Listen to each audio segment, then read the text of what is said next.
And ahead of tonight's speech, President Obama has authorized $25 million in immediate military assistance for the Iraqi and Kurdistan regional governments to help with military education and training.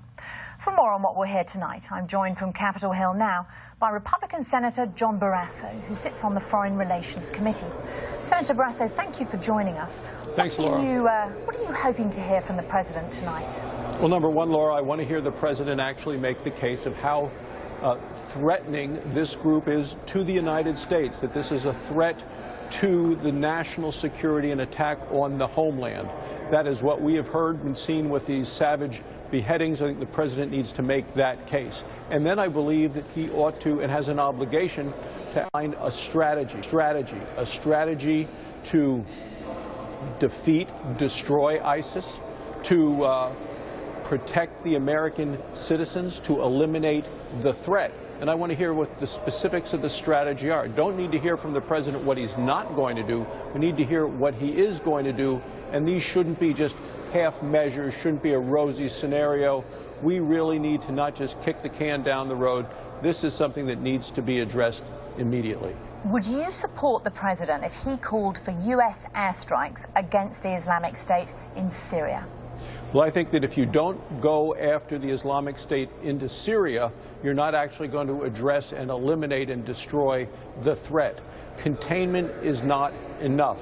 And I want the President, as you said, if he asks for that support, I would hope that he does come to Congress asking for a vote to support his efforts. That's the way to rally the American people, and I believe that you would find bipartisan support if the President comes to Congress with that request. So you're confident the President, if he does ask for a vote, will get support. But what about this question of arming the rebels within Syria against the Islamic State? Are you worried that there are dangers in that strategy?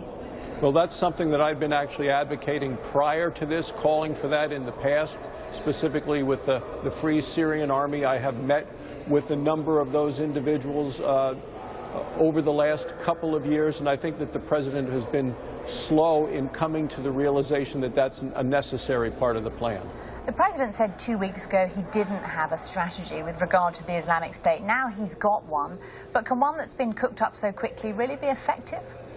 Well, I want to hear specifically what that strategy is, and it's going to need to be a military strategy as well as a diplomatic strategy, as well as a political strategy to bring together partnership around the world involving the Muslim community and leadership there. That's going to all have to be part of the strategy to not, as I say, contain, but actually crush, destroy, and eliminate ISIS and that threat. But do you worry that by arming moderate Syrian rebels against the Islamic State, you actually help President Assad stay in office, a man who only a year ago was himself potentially facing U.S. airstrikes?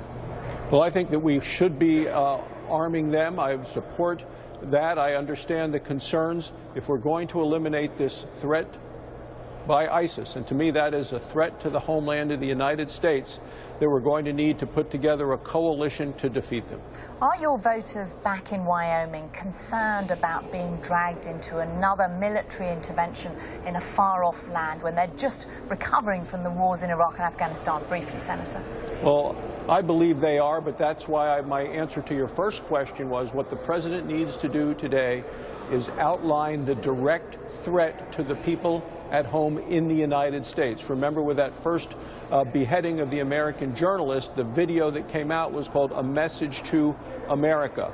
These terrorists have actually said that their goal is American blood in American streets and their flag flying in Washington, D.C. I think it's important and critical for the President to lay that out before he lays out his specific strategy to destroy them.